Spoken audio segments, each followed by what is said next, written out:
বর্তমানে ভারতের অন্যতম চিন্তার একটি কারণ সেভেন সিস্টার্স। কিন্তু এই অঞ্চলটিকে নিয়ে কেন এত ভয় দাদাবাবুদের? কি আছে এই সেভেন সিস্টার্সে?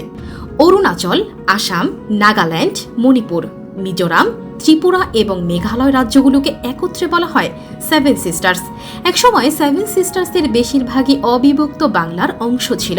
তাদের মধ্যে এখনও দেখা যায় বাঙালি সংস্কৃতি আর বাংলা ভাষার প্রভাব। মাঝে মাঝে আবার স্বাধীনতার আন্দোলনও গড়ে ওঠে অঞ্চলগুলোতে। আর বাংলাদেশ থেকে বেশ কাছে অবস্থান হয় এই প্রদেশগুলো নিয়ে, তাই ভারতের মোদী সরকারের কপালে বরাবরই চিন্তার ভাঁজ দেখা যায়। এই রাজ্যগুলোতে যেতে হলে ভারতকে আবার ব্যবহার করতে হয় শিলিগুড়ি করিডর, যা চিকেন স্নেক নামেও পরিচিত।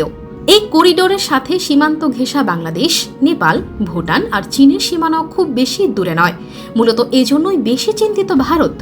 অভিযোগ আছে, হাসিনার সময়কালে ভারত বাংলাদেশের সমুদ্র সীমা, আকাশপথ ও সড়ক পথ ব্যবহার করে খুব সহজেই তাদের দেশের পণ্যগুলো সেভেন সিস্টার্সের রাজ্যগুলোতে পৌঁছে দিত। কিন্তু ক্ষমতার পালাবদলে ভারত হারিয়েছে সেই সুযোগ। এতেই যেন কপালে চিন্তার ভাঁজ দাদাবাবুদের। এর মাঝেই আবার অরুণাচল প্রদেশটি নিয়ে ভারতের সাথে চীনের বিরোধ চলছে যুগের পর যুগ। প্রদেশটির সীমান্তে মাঝে মধ্যেই উত্তেজনা বিরাজ করে, ফলে এই নিয়ে বরাবরই ভারত সরকারকে সতর্ক থাকতে হয়।